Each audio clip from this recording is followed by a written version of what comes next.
बाकी beautiful cooking वाला काम हमारा चला जा रहा है वर्चुअल ऑनलाइन क्लासेज में। मैं कुल कुमार गणित अध्यापक कक्षा 11 के छात्रों का गणित की कक्षा में स्वागत करता हूं। और यहाँ पर हम लेसन नंबर 5 का अध्ययन कर रहे हैं। लेसन नंबर 5 है सम्मिश्र संख्याएं और द्विघात समीकरण। अब यहाँ पर हम विविध प्रश्नावली लेक्चर नंबर 8 के अंतर्गत कर रहे हैं और विविध प्रश्नावली का क्वेश्चन नंबर 5 जो इससे पहले लेक्चर में हम यहाँ तक हल कर चुके हैं उसको अब हम आगे हल करना जा रहे हैं। तो देखेंगे यहाँ पर एक सम्मिश्र संख्या दे रखी थी 1 + 7 आयोटा ओवर 2 - आयोटा का होल स्क्वायर। इसको इस सम्मिश्र संख्या को हमें ध्रुवीय रूप में परिवर्तित करना है। तो हमने क्या करा, इसको सिंपलीफाई किया तो 1 + आयोटा की जो वैल्यू आई है 1 + 7 आयोटा ओवर 2 - आयोटा का होल स्क्वायर इक्वल कितने की आ गया, -1 + आयोटा की इक्वल आ गया। इसी को हमें किस में लेके जाना है, ध्रुवीय रूप में लेके जाना है। तो this implies 1 - iota plus -1 + iota equal कितना हो जाएगा, r cos theta plus iota sin theta. तो दिस इंप्लाइज कितना हो जाएगा, यहाँ से हो जाएगा r cos theta equal to -1 और r sin theta equal to कितना आ जाएगा। इसको अगर समीकरण है, ठीक है ना, और r sin थीटा बराबर कितना हो जाएगा 1। तो दिस इंप्लाइज तो हो जाएगा r square cos square theta plus r square sin square theta बराबर कितना हो जाएगा -1 का स्क्वायर प्लस 1 का स्क्वायर। अब यहाँ पर क्या किया हमने, समीकरण में इसको 2 डाला है, इसको 3 डाला है, ठीक है।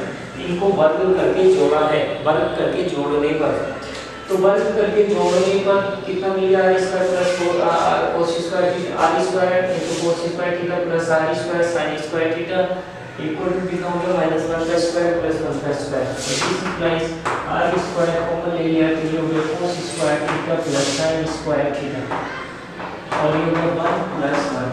दिस इंप्लाइज r स्क्वायर और इसकी वैल्यू कितनी होती है 1 होती है, वो हो गया 2। तो दिस इंप्लाइज r स्क्वायर बराबर 2 आ गया। तो दिस इंप्लाइज r बराबर कितना हो गया √2। एक्चुअल में यहाँ पर प्लस माइनस की 2 वैल्यू आएंगी, क्योंकि यहाँ पर हम मापांक निकाल रहे हैं तो इसलिए r की वैल्यू कितनी हो जाएगी, √2 हो जाएगी। नेगेटिव साइन को यहाँ पर हम छोड़ देंगे, ठीक है ना, ये है। तो r की वैल्यू आ गई। अब यहाँ पर हम क्या निकालने वाले हैं, जब हमारे पास r की वैल्यू आ गई तो हम यहाँ पर थीटा निकालने वाले हैं। तो थीटा निकालेंगे तो कैसे हो जाएगा, समीकरण 2 में 3 से cos थीटा बराबर कितना हो जाएगा, ये हो जाएगा -1/√2 और sin थीटा बराबर कितना हो जाएगा, ये हो जाएगा 1/√2,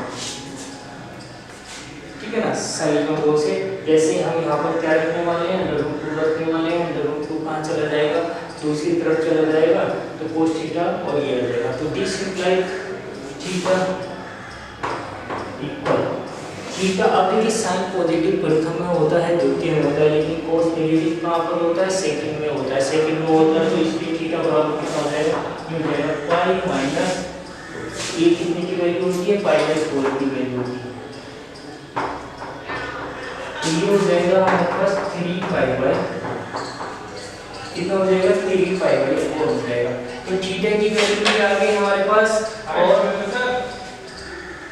थीटा की वैल्यू आ गई हमारे पास और किसकी वैल्यू आ गई, मापांक की वैल्यू। तो यहाँ पर क्या हो जाएगा, इसलिए थीटा बराबर का समीकरण 1 से, तो समीकरण 1 से लिखो तो 1 + 7 आयोटा ओवर 2 - आयोटा की पावर 2 बराबर कितना हो जाएगा, r अर्थात √2, ठीक है ना। ये हो जाएगा cos थीटा cos 3π/4, ठीक है, प्लस आयोटा sin 3π/4।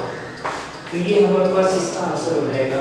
ये जो हमारे पास क्या दे रखा है, एक सम्मिश्र संख्या दे रखी थी 1 + 7 आयोटा ओवर 2 - आयोटा का होल स्क्वायर, ठीक है ना। इसको हमें किस फॉर्म में लिखना था, पोलर फॉर्म में लिखना था, इसी को पोलर फॉर्म में लेके जाना था, ठीक है। इस फॉर्म में r cos theta plus iota sin theta, ठीक है ना। ये वाली को हमें यहाँ पर इसकी याद करनी थी ये वाली फॉर्म ज्ञात करनी थी। तो इसको हमने सिंप्लीफाई किया, सिंप्लीफाई करने के बाद इस सम्मिश्र संख्या का सरलतम फॉर्म ले गए और सरलतम फॉर्म लेके आने के बाद उसका ध्रुवीय रूप हमने यहाँ पर लिख दिया है। तो ये हमारे पास इसका पोलर फॉर्म आ जाएगा। ऐसे इसका सेकंड भाग करेंगे हम।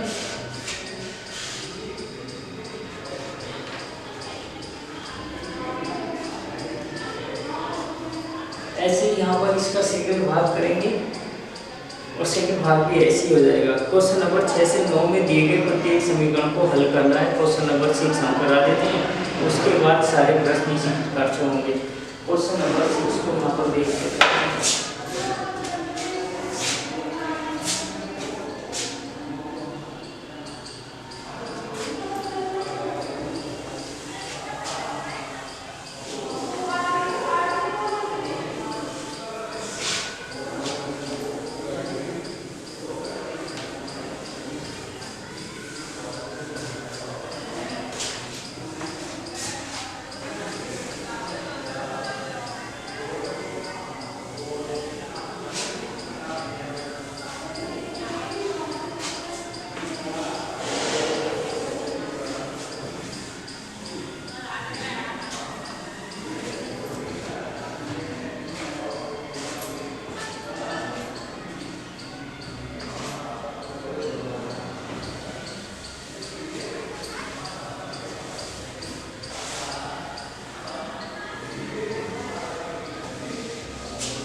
Number 6, 3x square minus 4x plus 40y3 equal 0. 3x square minus 4x plus 20y3 equal to 0। एक ये यहाँ पर द्विघात समीकरण दे रखी है और इस द्विघात समीकरण को हमें हल करना है। और एक्चुअल में यहाँ पर हम क्या कर रहे हैं, द्विघात समीकरण के उस केस को यहाँ पर हल कर रहे हैं जिसमें विविध कर अर्थात d बराबर b square minus 4ac less than 0 होता है अर्थात नेगेटिव होता है। तो उस वाले केसेस को यहाँ पर हल कर रहे हैं और सम्मिश्र संख्या में हम इसका आंसर प्राप्त कर रहे हैं। तो क्या दे रखा है, ये समीकरण दे रखा है और क्या लिख सकता हूँ मैं इसको, ये हो जाएगा 3 3 9 9x स्क्वायर 3 4 12 x हो जाएगा plus 20 equal to 0। Equation number 8 इसकी तुलना किससे करते हैं, मानक रूप से कर देते हैं। ax square bx plus c बराबर 0 समीकरण नंबर 2, ठीक है। तो इसकी तुलना करने पर a पर कितना हो जाएगा 9, b पर कितना हो जाएगा माइनस का स्क्वायर और c पर कितना हो जाएगा 20 हो जाएगा। नाउ अभी लिखेंगे छोटी d बराबर कितना होता है b स्क्वायर माइनस 4ac होता है, इसलिए d बराबर कितना हो जाएगा b स्क्वायर अर्थात माइनस 12 का square minus 4ac 9 into c की वैल्यू है 20। तो ये कितना हो जाएगा 144 माइनस 4 दूनी 8 और 9 है 72 कितना हो जाएगा 720 हो जाएगा। यहाँ पर में 9 जो 36 और 36 दूनी 72 720 हो जाएगा। तो यहाँ पर d की वैल्यू हमें कैसे दी गई है, यहाँ पर नेगेटिव दी गई है, ये प्लस है और ये माइनस की वैल्यू ज़्यादा है तो यहाँ पर ये नेगेटिव हो गई। तो यहाँ पर देखेंगे कितनी नेगेटिव वैल्यू आ रही है हमारे पास यहाँ पर। तो 720 में से 144 जैसे हम यहाँ पर घटाएंगे तो यहाँ पर ये कितना हो जाएगा 6 हो जाएगा और यहाँ पर 11 और 11 में से 4 गया 7 किया जाएगा और यहाँ पर कितना रह गया हमारे पास 6 में से 1 गया 5। तो ये किससे छोटा वैल्यू आ गया हमारे पास d लेस देन आ गया 0 से, नेगेटिव वैल्यू हो गया और नेगेटिव वैल्यू हो गया तो इसलिए x बराबर क्या हो जाएगा यहाँ पर निकाल लेते हैं। अब लिखेंगे चूंकि x बराबर कितना होता है -b प्लस माइनस अंडर